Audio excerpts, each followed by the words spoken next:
บุญตุ๊ดสงกรานต์หรือบุญปีใหม่ลาวส่งท้ายปีเก่าพศ2568และต้อนรับปีใหม่พศ2569ที่จะหมุนเวียนมาบรรจบครบรอบอีกวาระหนึ่งซึ่งเป็นงานบุญที่ยิ่งใหญ่ของปวงชนลาวทั้งชาติที่สืบทอดปฏิบัติกันมาอย่างยาวนานโดยแต่ละปีก็จะสับเปลี่ยนหมุนเวียนกันไปตามวันที่ต่างๆภายในเดือนเมษาหรือเดือน5ลาวซึ่งปีนี้แม่นกงกับวันที่14-16 เมษายน 2026ที่จะได้มีการเฉลิมฉลองพร้อมเพรียงกันทั่วประเทศฉะนั้นเนื่องในวันสำคัญของชาติก็คือบุญปีใหม่ลาวที่จะมาถึงนี้ด้วยความเป็นห่วงเป็นใยจากพระมหาเถระในคณะบริหารงานศูนย์กลางองค์การพุทธศาสนาสัมพันธ์แห่งสาธารณรัฐประชาธิปไตยประชาชนลาวให้ความเมตตาสัมภาษณ์โดยพระอาจารย์บุญเสยเผ่าภาสิทธิ์คณะบริหารงานศูนย์กลางองค์การพุทธศาสนาสัมพันธ์ลาวห้องหัวหน้ากรรมาธิการสาธารณูปการศูนย์กลางเจ้าอธิการวัดโน้นขี้เล็กก็ได้แสดงความเป็นห่วงเป็นใยและฝากฟังถึงประชาชนชาวลาวก็คือชาวพุทธทั่วประเทศจงพร้อมกันเฉลิมฉลองปีใหม่ลาวอย่างมีสติและปฏิบัติตามฮีตของประเพณีให้มีความสวยงามและเป็นระเบียบเรียบร้อยเนื่องในดิถีปีใหม่ลาวพศ2568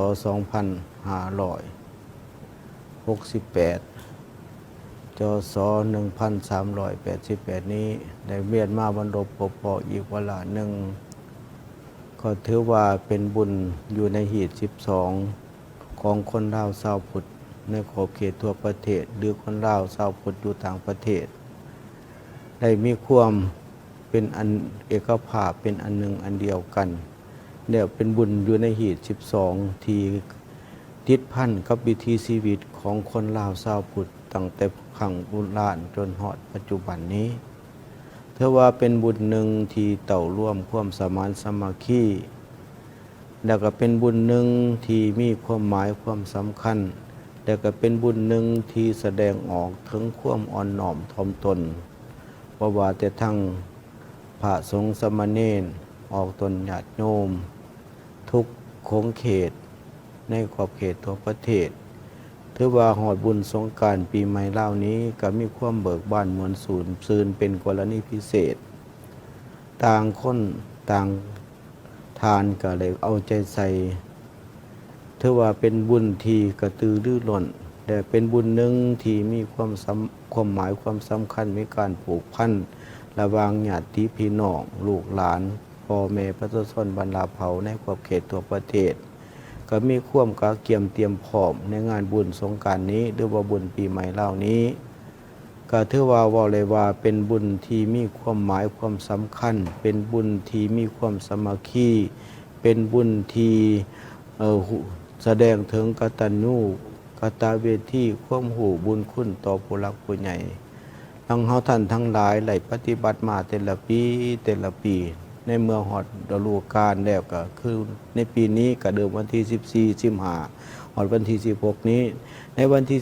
14ตามหิตข้องประเพณีหรือว่ากิจกรรมในงานบุญนี้ก็มีการสงน้ำพระพุทธรูปแต่ก็ได้หลายบอนก็หลายที่ก็ถือว่าต่างแต่ว่ากิจกรรมตัวนี้หรือว่าประเพณีตัวนี้ต่างบ้านต่างเมืองต่างหิตข้องประเพณีแต่ว่าเฮ็ดบ่คือกันแต่ว่าร่วมแล้วก็ถือว่ามีความมวลซืนดื่นเริงบันเทิงใจในปีหนึ่งได้มาพบหน้าพอตากันระหว่างพ่อแม่กับลูกกับหลานผู้เฒ่าผู้แก่ได้เห็นลูกเห็นหลานก็เป็นการที่ซื่นมกซื่นใจดีมกดีใจต่อลูกต่อหลานที่มาได้ทำบุญร่วมกันได้มาทำบุญร่วมศาสตร์มาตักบาตรร่วมกันจังซี่ก็ถือว่าในบางกินข้าวสามัคคีซึ่งกันและกันถือว่าเป็นบุญหนึ่งที่มีความผูกพันและนึกคิดถึงบุญคุณของพ่อของแม่เหล่านี้เป็นต้นดังนั้นในเมื่อฮอดฤดูกาลแล้วก็ต่างคนทั้งสิไปอยู่ถิ่นอื่นก็ได้กลับลาวเตาขึ้นมาหาพ่อมาหาแม่ถือว่าฮอดฤดูกาลนี้ก็ถือว่าเป็นบุญกรณีพิเศษอันหนึ่งที่แสดงถึงความอ่อนน้อมถ่อมตนดังเฮาท่านทั้งหลายได้มีการขอบุญขอคุณเอื่นว่าความคำว่าสมบัติสมมาคารวะต่อพ่อแม่ครูบาอาจารย์ต่อผู้รักผู้ใหญ่ในองค์กรในองค์กรต่างๆทั้งพรรคทั้งรัฐในห้องละห้องการก็ได้มีการสมมาคารวะระวังผู้น้อยกับผู้ใหญ่เนาะระวังอยู่ตามของเขตเวียกงานต่างๆก็มีการสมมาคารวะข ขอบุญขอคุณต่อผู้รักผู้ใหญ่เฮาท่านทั้งหลายได้ใส่คำว่ากายกรรมวาจีกรรมมโนกรรมเสริมกันและกัน แล้วก็ขอขมาลาโทษต่อกันและกัน เพราะว่าบางสิ่งบางอย่างเฮาได้ผิดได้พลาดได้ประมาทต่อพ่อแม่ครูบาอาจารย์ก็ดี ต่อผู้รักผู้ใหญ่ก็ดีเฮาก็จึงมีขันหาดอกไม้ธูปเทียน ได้มาขอขมาลาโทษสมบัติสมมาเพื่อบ่ให้เป็นกรรมที่เฮาได้สลังพังพลาดได้ประมาทพ่อแม่ครูบาอาจารย์ด้วยกายก็ดีวาจาก็ดีด้วยใจก็ดีฮู้ก็ดีบ่ฮู้ก็ดีเจตนาก็ดีบ่ได้เจตนาก็ดีเฮาก็จึงมีขันดอกไม้ธูปเทียนมาสมบัติสมมาทีนี้ขึ้นดังไปบ่สร้างหยังบ่งามได้เหยียบที่ต่ำได้ย่ำที่สูงได้ทิ่มของกายหน้าได้ทิ่มผากายตาได้วาจาบ่คองได้ยื้อยองถึงหัวจังซี่เรานี่เป็นต้นคำบอกคำจาบางทีเฮาได้ตอบถอยเที่ยงคว่ำได้บอกเสียงแข็งได้แห้งคำบอกต่อพ่อแม่ครูบาอาจารย์หรือว่าต่อผู้รักผู้ใหญ่แม่หอดเรารู้กันนี่เฮาจึงมีขันดอกไม้ถูกเทียนมาสมบัติสมมาขอบุญขอคุณนำพ่อแม่ครูบาอาจารย์เพื่อขอมาลาโทษให้เพิ่นบ่ให้เป็นบาปบ่ให้เป็นกรรมจริงที่เขาทำมาแล้วนี่เพื่อให้จิตใจของเฮาเบิกบานม่วนซื่นสว่างไสวในการทำมาในการเฮ็ดเวียกเฮ็ดงานสืบต่อไปสำหรับการเฉลิมฉลองบุญปีใหม่ลาวนอกจากปฏิบัติตามฮิตของประเพณีที่สืบทอดกันมาแต่บูหานการแล้วยังอยากให้ทุกคนได้คำนึงถึงระเบียบกฎหมายโดยเฉพาะกฎระเบียบจราจรทางบกและแจ้งการข้อห้ามต่างๆเพื่อร่วมกันเฉลิมฉลองอย่างเบิกบานม่วนซื่นและปลอดภัยลดพรการเกิดอุบัติเหตุตามท้องถนนนิยมเวียดนามได้ส่งโทรเลขอวยพรปีใหม่ลาว 2026 มาถึงเลขาคณะพรรคนครเวียงจันทร์พร้อมด้วยคณะการนำและประชาชนชาวนครเวียงจันทร์ส่งโทรเลขอวยพรมีเนื้อในว่าเนื่องในโอกาสประเพณีปีใหม่ลาวซึ่งเป็นบุญประเพณีที่สำคัญในรอบปีของประชาชนลาวบรรดาเผ่าต่างหน้าให้องค์คณะพรรคองค์การปกครองและประชาชนชาวนครหลวงฮานอยข้าพเจ้าขอส่งคำอวยพรอันดีงามมายังสหายและผ่านสหายไปยังองค์คณะพรรคองค์การปกครองและประชาชนชาวนครเวียงจันทร์ข้าพเจ้าขอแสดงความยินดีอย่างยิ่งเนื่องในโอกาสที่สหายได้รับเลือกตั้งเป็นประธานสภาประชาชนนครเวียงจันทร์สมัยที่ 5ในซุ่มปีผ่านมาการพัวพันมิตรภาพระหว่างนครหลวงฮานอยและนครหลวงเวียงจันทร์ได้รับการส่งเสริมอย่างต่อเนื่องในการผันขยายการเคลื่อนไหวแลกเปลี่ยนคณะผู้แทนก็คือบรรดาการเคลื่อนไหวการร่วมมือสองฝ่ายส่งเสริมการเติบโตทางด้านเศรษฐกิจการเมืองชีวิตการเป็นอยู่และความเป็นระเบียบเรียบร้อยทางสังคมโดยเฉพาะแมนองค์คณะพรรคองค์การปกครองนครหลวงฮานอยที่ได้ลงนามในบทบันทึกการร่วมมือระยะปี 2026-2030 เปิดระยะใหม่การร่วมมือให้นับเลิกเสิ่งขึ้นเรื่อยๆข้าพเจ้าเชื่อมั่นว่าปี 2026 ในซุ่มปีต่อหน้าการพัวพันมิตรภาพที่ยิ่งใหญ่ความสามัคคีแบบพิเศษการร่วมมือหอบดานและหุ้นส่วนยุทธศาสตร์เวียดนามลาวก็คือ2นครหลวงจะนับแน่นแฟนและพัฒนาตื่มอีกในหลายโครงเขตการร่วมมืออีกทางหนึ่งต่างหน้าให้องค์คณะพรรคองค์การปกครองและประชาชนชาวนครหลวงฮานอยข้าพเจ้าขออวยพรให้สหายจงมีพลานามัยสมบูรณ์แข็งแรงมีความผาสุกและประสบผลสำเร็จอวยพรให้นครหลวงเวียงจันทร์จงหุ่งเฮืองศรีวิไลอวยพรให้ความสามัคคีมิตรภาพระหว่าง2ภาค2รัฐก็คือ2นครหลวงฮานอยและนครหลวงเวียงจันทร์จงเจริญงอกงามสวยสดงดงามมั่นคงทะนงแกนตลอดกาลนานในตอนค่ำของวันที่ 8 เมษายน 2026 สถานเอกอัครราชทูตแห่งสปป.ลาวประจำสส.เวียดนามได้จัดงานส่งท้ายปีเก่าและต้อนรับปีใหม่ลาวที่นครหลวงฮานอยโอกาสนี้ท่านนางคำเภาเอิ่นทวันเอกอัครราชทูตลาวประจำเวียดนามได้กล่าวคำเห็นต่างตอนว่าปีใหม่ลาวปีนี้แม่นจัดขึ้นในระหว่างวันที่ 14-15 เมษายนซึ่งเป็นบุญประเพณีที่สืบทอดกันมาแต่บูหานการติดพันกับวิถีชีวิตและฮิตของประเพณีอันดีงามของลาวงานบุญปีใหม่ลาวก็มีความหมายความสำคัญคือกับงานบุญปีใหม่เวียดนามถือเป็นปางบุญใหญ่ประจำชาติทั้งเป็นโอกาสให้สมาชิกครอบครัวได้เต้าโฮมกันอย่างมีความสุขเพื่ออวยพรสิ่งดีๆให้กันและกันเป็นการอนุรักษ์รักษาฮิตของประเพณีวัฒนธรรมอันดี งามของชาติไว้ให้คงอยู่ตลอดไปปี 2026 เป็นปีที่มีความหมายสำคัญของสองประเทศลาวและเวียดนามเป็นปีที่สองประเทศได้มีความเอกอัคทะนงใจต่อผลสำเร็จอันจบงามยิ่งใหญ่ของกองประชุมใหญ่ผู้แทนทั่วประเทศครั้งที่ 12 ของพรรคประชาชนปฏิวัติลาวและกองประชุมใหญ่ผู้แทนทั่วประเทศครั้งที่ 14 ของพรรคกอมมิวนิสต์เวียดนาม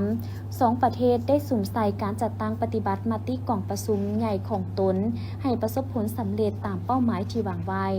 ในโอกาสปีใหม่ลาวท่านทูตได้อวยพรปีใหม่ให้บรรดาสหายการนำภาครัฐเวียดนามและแขกที่เข้าร่วมจงมีสุขภาพแข็งแรงมีพลานามัยที่สมบูรณ์มีผลสำเร็จอันใหม่ในหน้าที่ราชการมีความผาสุกในชีวิตส่วนตัวและครอบครัวทุกประการตลอดปีใหม่นอกจากนี้ในวันที่ 7 เมษายน 2026 ที่สำนักงานสถานเอกอัครราชทูตลาวในนครหลวงฮานอยได้สืบต่อต้อนรับการเข้าเยี่ยมอวยพรเนื่องในโอกาสปีใหม่ลาวจศ. 1388 จากคณะผู้แทนบรรดากระทรวงองค์การจัดตั้งมหาชนสถานการศึกษาของเวียดนามและนักศึกษาลาวที่กำลังศึกษาหำเฮียนอยู่ประเทศเวียดนามโดยการให้เกียรติต้อนรับของท่านนางคำเภาเอิ่นทวันเอกอัครราชทูตวิสามัญผู้มีอำนาจเต็มแห่งสปป.ลาวประจำสส.เวียดนามพร้อมด้วยคณะนำสถานทูตลาว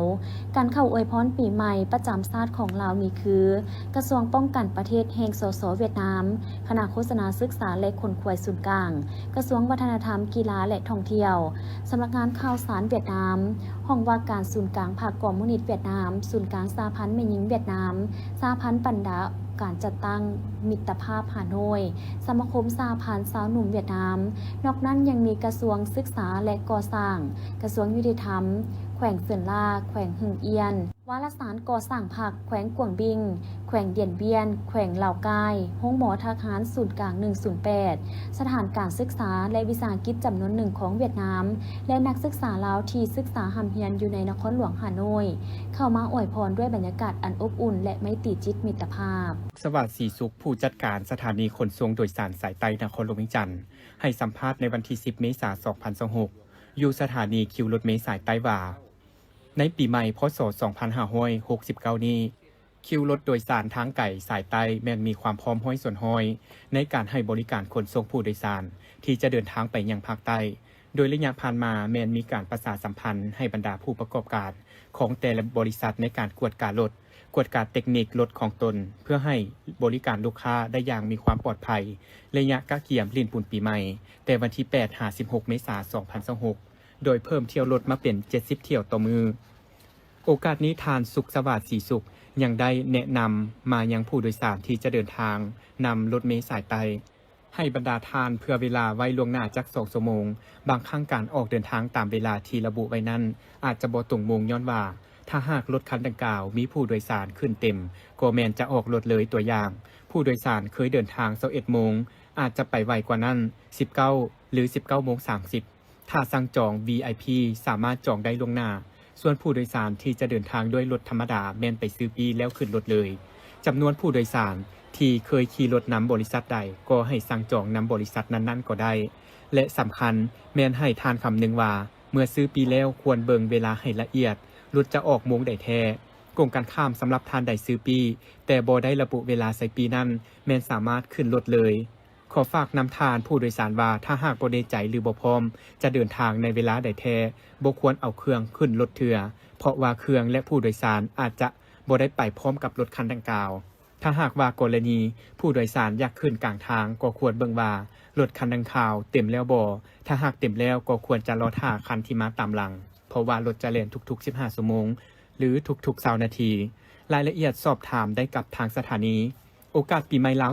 2026 ทานสุขสวัสดิ์ศรีสุขได้ฝากอวยพรมายังทานผู้โดยสารทุกๆทานจงมีสุขภาพแข็งแรงประสบผลสำเร็จในหน้าที่การงานสมปรารถนาทุกประการปีใหม่ขอให้มีแต่สิ่งดีๆเข้ามาในชีวิตของพวกทานด้วย ส่วนหนึ่งของแผนพัฒนา10 ปีของบริษัทเบียร์เล้าจำกัดเพื่อสร้างความเข้มแข็งให้แก่แขนงอุตสาหกรรมและความคล่องตัวทางด้านเศรษฐกิจของสปป.ลาวพร้อมขับเคลื่อนการเติบโตแบบยืนยงในระยะใหม่ของนครเมืองจันทร์ก็คือสปป.ลาวซึ่งพิธีเปิดโครงการดังกล่าวมีขึ้นในวันที่ 9 เมษายน 2026ให้เกียรติเข้าร่วมโดยท่านสันติภาพพรหมวิหารรองนายกรัฐมนตรีกระทรวงการเงินท่านมโนทองวงศ์ไซรองรัฐมนตรีกระทรวงอุตสาหกรรมและการค้าปริญญาเอกนางจันทครบุรพันธ์รองรัฐมนตรีกระทรวงเกษตรกรรมและสิ่งแวดล้อมท่านเฮนริกจูนแอนเดอร์สันผู้อำนวยการใหญ่บริษัทเบียร์เล้าจำกัดพร้อมด้วยบรรดาภาคส่วนที่เกี่ยวข้องเข้าร่วมโอกาสนี้ท่านเฮนริกจูนแอนเดอร์สันได้กล่าวว่าโครงการขยายกำลังการผลิตบริษัทเบียร์เล้าจำกัดระยะที่ 1 หรือ LDP1 แม่นและอยากทำอิฐในแผนพัฒนา10 ปีของบริษัทเบียร์เล้าจำกัดซึ่งได้รวมเอาการยกระดับโรงงานให้มีความทันสมัยยิ่งขึ้นเสริมขยายพื้นฐานโครงล่างและความยืนยงพร้อมทั้งระบบการคุ้มครองน้ำที่รองรับความต้องการของการผลิตในอนาคต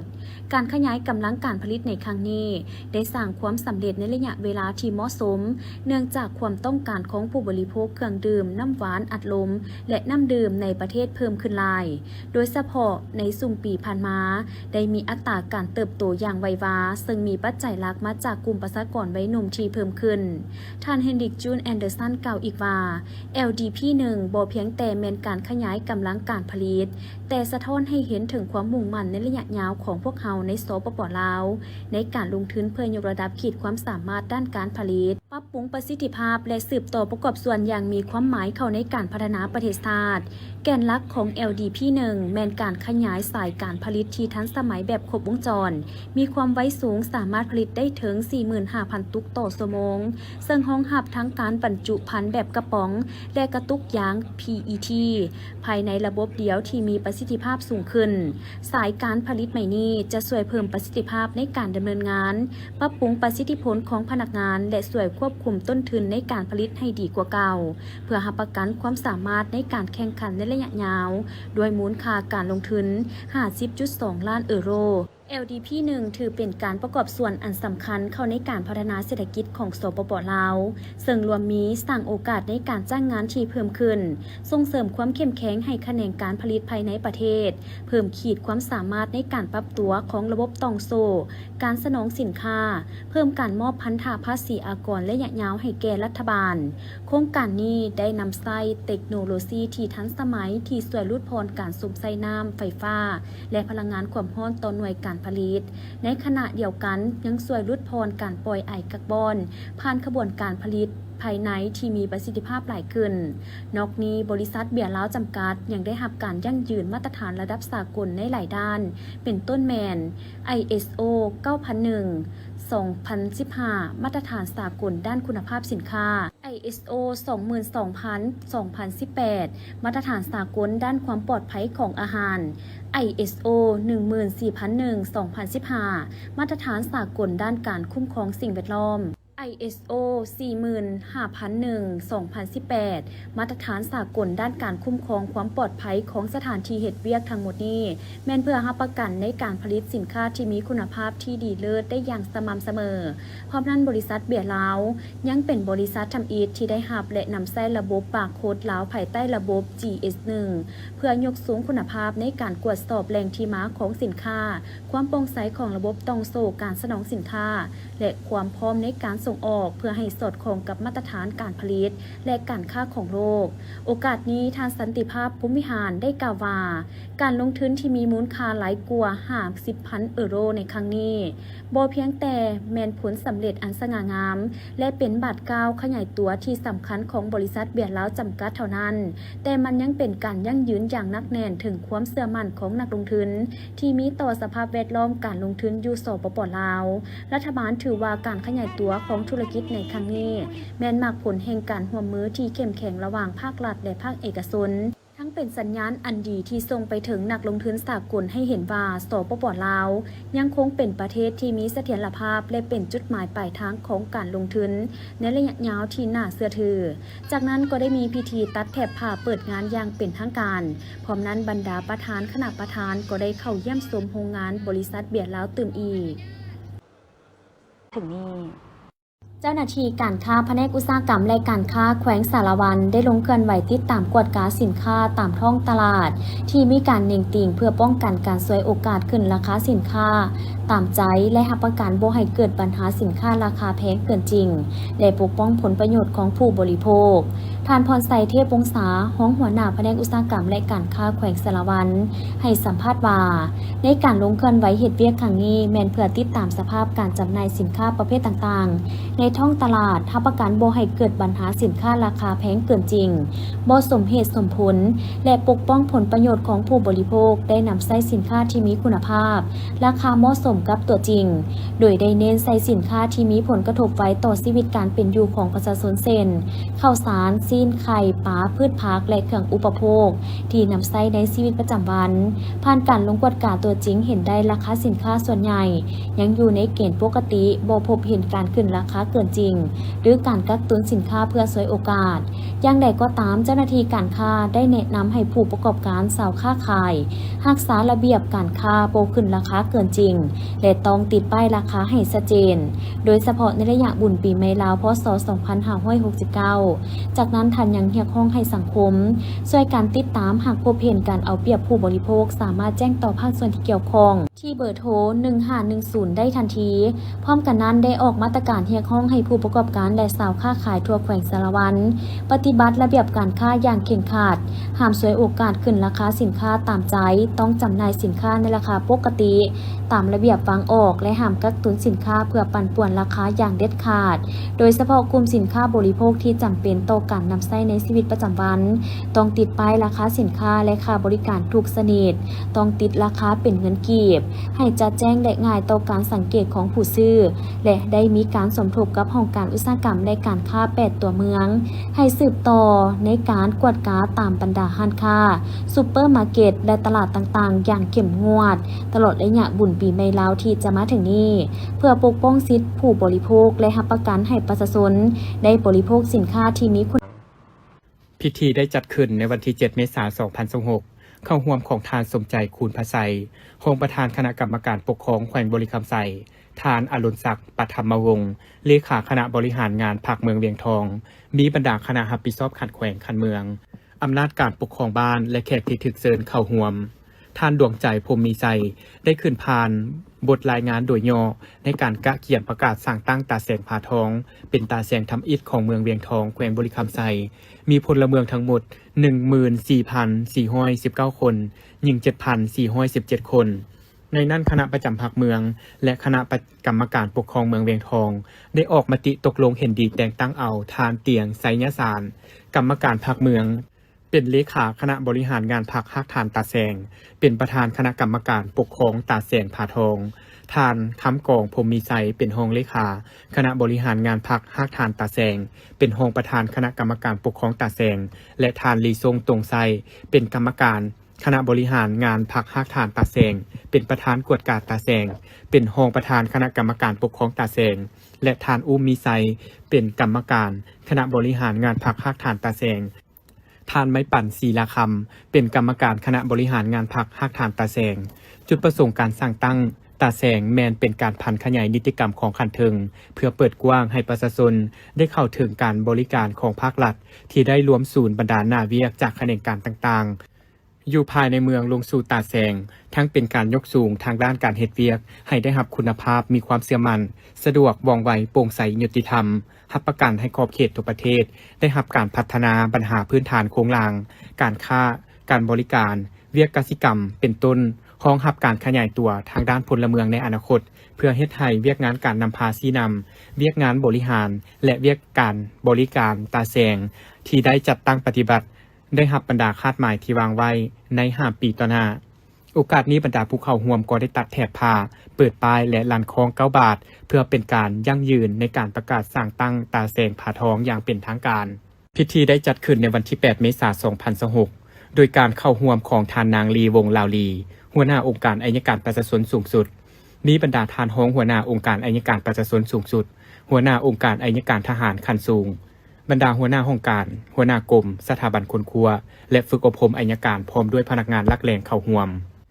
ในพิธีที่มีความหมายความสำคัญนี้ทานพุทธวงศ์บัวลภาหัวหน้ากรม ร่วมกับต่างประเทศได้ต่างหน้าให้คณะพรรคคณะนำบรรดาองค์การอัยการประชาชนสูงสุดองค์การอัยการทหารองค์การอัยการประชาชนท้องถิ่นในขอบเขตทั่วประเทศขึ้นกล่าวคำอวยพรอันประเสริฐให้แก่ทานนางลีวงศ์ลาวลีพร้อมด้วยบรรดาทานคณะพรรคคณะนำองค์การอัยการประชาชนสูงสุดจงมีสุขภาพเข้มแข็งมีความผาสุกในชีวิตส่วนตัวครอบครัวสืบต่อนำพาชี้นำในการปฏิบัติภาระบทบาทสิทธิและหน้าที่ขององค์การอัยการประชาชนและองค์การอัยการทหารให้มีความเติบใหญ่เข้มแข็งตามทิศก้าวหน้าทันสมัยเทื่อละก้าวในโอกาสนี้ทานนางลีวงศ์ลาวลีก็ได้กล่าวแสดงความขอบใจและย่องยอสมเสยต่อผลสำเร็จในการปฏิบัติภาระบทบาทสิทธิหน้าที่ขององค์การอัยการประชาชนและองค์การอัยการทหารในระยะผ่านมาพร้อมนั้นทานหัวหน้าองค์การอัยการประชาชนสูงสุดยังได้ให้ทิศชี้นำเคลื่อนไหวเวียกงานอัยการในต่อหน้าเป็นต้นแมนสุ่มใส่จัดตั้งผันขยายมติกองประชุมใหญ่ครั้งที่6ขององค์คณะพรรคองค์การอัยการประชาชนสูงสุดก็คือแผนพัฒนา5 ปี 2026-2030 ซึ่งประกอบมี 6 แผนงาน27โครงการและ104กิจกรรมให้เป็นอันละเอียดและมีแผนดำเนินงานในการจัดตั้งปฏิบัติอย่างจัดแจงเอาใจใส่หันเอาเวียกงานองค์การอัยการประชาชนสู่ความก้าวหน้าและทันสมัยเทื่อละก้าวเอาใจใส่จัดตั้งปฏิบัติข้อแข่งขันหักษาและพัฒนาโดยติดพันกับคำขวัญ 3B 4 หับประกันขององค์การอัยการประชาชนพร้อมอวยพรไซอันประเสริฐมายังบรรดาทานคณะพรรคคณะนำองค์การอัยการประชาชนสูงสุดองค์การอัยการทหารและองค์การอัยการประชาชนท้องถิ่นพร้อมด้วยพนักงานรัฐกรในขอบเขตทั่วประเทศจงมีสุขภาพเข้มแข็งพิธีจัดขึ้นในวันที่ 7 เมษายน 2026 นำพาโดยทานคำแดงสีบุญเฮืองหัวหน้าองค์การอัยการประชาชนแขวงขมวนพร้อมด้วยคณะทานโฮแทงไฮหัวหน้าองค์การอัยการประชาชนแขวงกวางจีสสเวียดนามพร้อมด้วยคณะเข้าร่วมกองประชุมครั้งนี้คณะผู้แทนองค์การอัยการประชาชน2แขวงได้พบปะเพื่อแจ้งให้การทราบเกี่ยวกับสภาพการของแต่ละประเทศแต่ละแขวงสภาพการละเมิดกฎหมายและอาชญากรรมอยู่เขตชายแดนลาวเวียดนามแลกเปลี่ยนบทเรียนในเวียกงานวีซ่าสปอร์ตตีราคามากผลการร่วมมือระหว่างองค์การอัยการประชาชน2แขวงและกวดกาคืนการจัดตั้งปฏิบัติบรรดาเนื้อในที่2คณะได้ลงนามในการมาเยี่ยมยามและเฮ็ดเวียกขององค์การอัยการประชาชนแขวงขมวนอยู่องค์การอัยการประชาชนแขวงกวางปิงเก่าซึ่งปัจจุบันขึ้นกับแขวงกวางจีแต่วันที่27มิถุนายนหาวันที่30มิถุนายน2022คณะผู้แทนทั้ง2ฝ่ายได้มีความเป็นเอกภาพตีราคาสูงต่อการมาเยี่ยมยามและเฮ็ดเวียกของคณะผู้แทนองค์การอัยการประชาชนแขวงกวางจีอยู่องค์การอัยการประชาชนแขวงขมวนในครั้งนี้ซึ่งเป็นการยืนยันและสืบต่อเสริมขยายมูลเสื้อมิตรภาพความสามัคคีพิเศษและการร่วมมืออันแน่นแฟ้นระหว่างองค์การอัยการประชาชน2แขวงเพื่อสืบต่อหัดแน่นและเพิ่มทวีสายผัวพันร่วมมือระหว่างองค์การอัยการประชาชน2แขวงคณะผู้แทนทั้ง2ฝ่ายได้มีคำเห็นแลกเปลี่ยนเกี่ยวกับทิศทางแผนการร่วมมือในต่อหน้าและได้ตกลงเห็นดีเป็นเอกภาพต่อบรรดาเนื้อในก็คือองค์การอัยการประชาชนแขวงเห็นดีเป็นเอกภาพในการพัดเปลี่ยนการจัดตั้งคณะสาวหนุ่มไปเยี่ยมยามและเฮ็ดเวียกซึ่งกันและกันในรอบเวียน3 ปีต่อ1ครั้งเพื่อค้นคว้าและแลกเปลี่ยนบทเรียนเวียกงานติดตามกวดกาเวียกงานอัยการโดยอิงตามเงื่อนไขและความสามารถตัวจริงของแต่ละฝ่ายทั้ง2ฝ่ายเพิ่มทวีการช่วยเหลือร่วมมือซึ่งกันและกันในการเคลื่อนไหวเวียกงานยุติธรรมการต้านและสกัดกั้นอาชญากรรมอยู่เขตชายแดนของ2ประเทศเพื่อประกอบส่วนเข้าในการพัฒนาเศรษฐกิจสังคมของ2แขวงตามสัญญาว่าด้วยการช่วยเหลือซึ่งกันและกันทางด้านตุลาการในขงเขตทางแพ่งและอาญาที่รัฐบาล2ประเทศได้ลงนามร่วมกันโดยเฉพาะแมนสัญญาว่าด้วยการช่วยเหลือซึ่งกันและกันทางด้านตุลาการในขงเขตอาญาระหว่างสาธารณรัฐประชาธิปไตยประชาชนลาวและสาธารณรัฐสังคมนิยมเวียดนาม2ฝ่ายตกลงเห็นดีแลกเปลี่ยนข้อมูลข่าวสารเกี่ยวกับการเคลื่อนไหวเวียกงานยุติธรรมและข้อมูลเกี่ยวกับอาชญากรรมที่เกิดขึ้นอยู่เขตชายแดนลาวเวียดนามเพื่อเฮ็ดให้การพบปะแลกเปลี่ยนบทเรียนในด้านเวียกงานต่างๆได้รับการจัดตั้งปฏิบัติอย่างมีประสิทธิภาพประสิทธิผลในพิธีครั้งนี้ทานคำแดงสีบุญเฮืองก็ได้เซ็นบทบันทึกการร่วมมือกับทานโฮแทงไฮโดยการส่องหน้าเข้าร่วมเป็นสักขีพยานของคณะทั้ง2ฝ่ายในวันที่ 7 เมษายน 2026ห้องการกระทรวงการเงินได้จัดกองประชุมเผยแพร่เอกสารคำแนะนำเกี่ยวกับการจัดตั้งปฏิบัติมติว่าด้วยการสร้างเศรษฐกิจเอกราชเป็นเจ้าตนเองในระยะใหม่ของแขนงการเงิน โดยการเป็นประธานของทานสมจิตคำมงคลหัวหน้าห้องการกระทรวงการเงินมีคณะกลุ่มเกี่ยวข้องอ้อมข้างกระทรวงแผนกการเงินนครหลวงเวียงจันทร์แผนกการเงินแขวงในขอบเขตตัวประเทศ3สายตั้งพร้อมด้วยหัวหน้าแขนงและแขกรับเชิญเข้าร่วมกองประชุมเผยแพร่คำแนะนำฉบับเลขที่4941/กงลงวันที่30ธันวาคม2025ครั้งนี้เพื่อสร้างความรับรู้และเข้าใจให้พนักงานรัฐกรในแขนงการเงินกำได้เนื้อในจิตใจเกี่ยวกับการสร้างพื้นฐานเศรษฐกิจที่เข้มแข็งลดพรการเพิงพาจากภายนอกและเพิ่มทวีการคุ้มตนเองทางด้านงบประมาณเป็นบอนอีกในการจัดตั้งปฏิบัติผันขยายเนื้อในคำแนะนำ4941/กงเข้าสู่แผนเวียกจุดซูมของแต่ละกลุ่มกองโดยเฉพาะแมนการขุดค้นรายหับบ่มซ้อนการคุ้มครองรายจ่ายอย่างประหยัดมัธยัติและการหันเป็นทันสมัยและการสร้างความเป็นเอกภาพเสริมขยายความรับผิดชอบและความเป็นเจ้าของพนักงานรัฐกรแขนงการเงินเพื่อผ่านพาความยุ่งยากทางด้านเศรษฐกิจการเงินที่พวกเขาพวงเผชิญอยู่โอกาสนี้ทานสมจิตคำมงคลได้มีคำเห็นว่าเพื่อจัดตั้งปฏิบัติมติของกรมการเมืองศูนย์กลางพรรคว่าด้วยการสร้างเศรษฐกิจเอกราชเป็นเจ้าตนเองในระยะใหม่ทั้งเป็นการสืบต่อพันธุ์ขยายทิศทางการสร้างเศรษฐกิจตลาดตามทิศสังคมนิยมในเงื่อนไขจุดพิเศษท่าแห้งบ่มซ้อนของสปป.ลาวพัฒนาเศรษฐกิจเป็นเจ้าตนเองเพิ่งตนเองสร้างความเข้มแข็งด้วยตนเองแน่ใจรับประกันการแก้ไขความยุ่งยากทางด้านเศรษฐกิจการเงินทั้งในระยะสั้นและระยะยาวการสร้างเศรษฐกิจเอกราชเป็นเจ้าตนเองหรือสอจ.แม่นสร้างความเข้มแข็ง6ด้านของสปป.ลาวเฮาสำหรับแขนงการเงินพวกเฮาแม่นด้านหน้าที่สำคัญที่สุดถ้าการเงินบ่เข้มแข็งงบประมาณบ่คุ้มตนเองจะสร้างเศรษฐกิจเอกราชก็เป็นไปได้ยากพร้อมนี้กองประชุมยังได้รับฟังการประกอบคำคิดคำเห็นจากบรรดาผู้ต่างหน้าจากแผนกการเงินปนาแขวงนครหลวงเวียงจันทร์และแขนง3สายตั้งประชุมเผยแพร่ทางด้านข้อมูลการประเมินสภาพเศรษฐกิจของสปป.ลาวประจำปี 2026 จัดขึ้นในวันที่ 10 เมษายน 2026 โดยการเป็นประธานของทานนางกาวิตาไอเยนกาผู้รักษาการหัวหน้าห้องการธนาคารพัฒนาอาซีประจำลาวพร้อมทั้งเสี่ยวสารด้านเศรษฐกิจอาวุโส ADB มีบรรดากระทรวงธนาคารและคู่ร่วมที่เกี่ยวข้องเข้าร่วมท่านนางแซนนีแคมเบลหัวหน้าห้องการ ADB ประจำลาวได้ให้รู้ว่าสปป.ลาวได้มีความคืบหน้าที่สำคัญในการฟื้นฟูเสถียรภาพทางด้านเศรษฐกิจมหภาคด้วยการลดอัตราเงินเฟ้อลงเพิ่มการส่งออกและเพิ่มคลังสำรองเงินตราต่างประเทศด้วยความเสี่ยงของโลกที่สูงขึ้นการหันเอาความคืบหน้านี้ไปสู่ผลประโยชน์ที่ยืนยงให้แก่ประชาชนลาวจำเป็นต้องมีการรักษาวินัยทางด้านการเงินอย่างต่อเนื่องเร่งการปฏิรูปรัฐวิสาหกิจโดยเฉพาะแมนแขนงพลังงานและเพิ่มการลงทุนเข้าใส่แขนงการที่มีประสิทธิภาพและทนทานต่อสภาพการเปลี่ยนแปลงดินฟ้าอากาศหลังอัตราเงินเฟ้อลดลงมาอยู่ 7.7% ในปี 2025จากผลการดำเนินด้านนโยบายการเงินและเงินตราที่เข้มงวดอัตราเงินเฟ้อในปี 2026 คาดว่าจะปรับตัวสูงขึ้นหน่อยหนึ่งที่อัตรา 9.8% ซึ่งสะท้อนถึงราคาน้ำมันโลกที่สูงขึ้น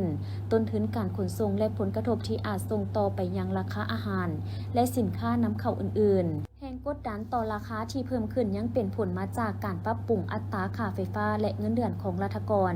ในปี 2026 คาดว่าการผลิตกระแสไฟฟ้ากิจกรรมที่เกี่ยวข้องกับการพัฒนาพื้นฐานโครงสร้างและการบริการจะเป็นตัวสุกโยสำคัญให้แก่การเติบโตแขนงอุตสาหกรรมคาดว่าจะขยายโตโดยได้รับแรงสนับสนุนจากการลงทุนอย่างต่อเนื่องของไฟฟ้าพลังงานน้ำพลังงานหมุนเวียนและการขุดค้นแร่ธาตุโดยคาดคะเนอัตราการเติบโตของแขนงอุตสาหกรรมที่อยู่ 4.6% ในปี 2026 โครงการพลังงานไฟฟ้าหลายกว่า 11 โครงการพร้อมอยู่ในระหว่างการพัฒนาซึ่งจะส่งผลดีต่อแขนงการก่อสร้างและการสร้างวิทยางานทำในระยะกลางแขนงบริการจะได้รับแรงสนับสนุนจากการท่องเที่ยวการขนส่งและโลจิสติกส์ซึ่งได้รับผลประโยชน์จากการเชื่อมโยงในภาคพื้นที่เพิ่มขึ้นโดยเฉพาะผ่านเส้นทางรถไฟเชื่อมต่อระหว่างสปป.ลาวและสาธารณรัฐประชาชนจีนอย่างใดก็ตามจำนวนนักท่องเที่ยวต่างประเทศปัจจุบันเกือบอยู่ในระดับก่อน อนการระบาดของพยาธิโควิด -19 และคาดว่าจะบรรลุถึงแม้นว่าได้มีความพยายามสืบต่อสร้างเสถียรภาพทางด้านเศรษฐกิจมหภาคอย่างต่อเนื่องแต่ความเสี่ยงทางด้านลบต่อการคาดคะเนก็ยังมีอยู่ความเสี่ยงด้านการเงินยังจะเพิ่มขึ้นตื่มเนื่องจากหนี้สินที่อาจจะเกิดจากบรรดารัฐวิสาหกิจโดยเฉพาะแขนงพลังงานซึ่งอัตราค่าไฟฟ้าต่ำกว่าต้นทุนและความเสี่ยงจากอัตราแลกเปลี่ยนจะจำกัดงบประมาณรายจ่ายเข้าในแขนงสังคมและการลงทุนของรัฐไปเนื่องในโอกาสส่งท้ายปีเก่าพศ 2568 และต้อนรับปีใหม่พศ 2569 ซึ่งปีนี้ตรงกับวันที่ 14-16 เมษายน 2026 ที่จะได้มีการเฉลิมฉลองกันอย่างยิ่งใหญ่ในทั่วประเทศ ซึ่งในโอกาสก่อนปีใหม่และวันปีใหม่ลาวของทุกๆปี บรรดาการนำภาครัฐทหารตำรวจ องค์กรทางสังคม ตลอดฮอดถึงพ่อแม่ประชาชนบรรดาเผ่าจะได้ให้การอวยพรซึ่งกันและกัน คือดังมูลนิธิสุดาภรณ์เพื่อช่วยเหลือสังคมตั้งหน้าโดยท่านนางสุดาภรณ์วังหานประธานมูลนิธิก็ได้ถือโอกาสสำคัญนี้กล่าวคำอวยพรต่อการนำภาครัฐและการนำกระทรวงป้องกันประเทศที่ให้การซี่นำพามูลนิธิสุดาภรณ์เพื่อช่วยเหลือสังคมจนได้มีผลสำเร็จในการเคลื่อนไหวลงช่วยเหลือสังคมตลอดมาในโอกาสปีใหม่นี้ข้าพเจ้าตั้งหน้าให้มูลนิธิทีมงานขออวยพรใจให้การนำภาครัฐจงมีแต่ความสุขความเจริญสุขภาพแข็งแรงมีความสุขส่วนตัวพร้อมโดยครอบครัวตลอดหอดเวียกงานซื้อต่อซื้อนำพาเวียกงานมูลนิธิสุดาภรณ์เพื่อช่วยเหลือสังคมอีกจังหนึ่งข้าพเจ้าขออวยพรใส่ให้การนำกระทรวงป้องกันประเทศหรือซื้อนำเบียกงานของมูลนิธิสุดาภรณ์เพื่อช่วยเหลือสังคมผ่านมาข้าพเจ้าจะได้ดำเนินเฮ็ดเบียกเคลื่อนไหวตามพระราชบทบาทของมูลนิธิที่เคลื่อนไหวกับกองทัพช่วยเหลือสังคมมาโดยตลอดบางอย่างยิ่งว่าปีใหม่นี้ให้ขออวยพรใจให้การนำภาครัฐ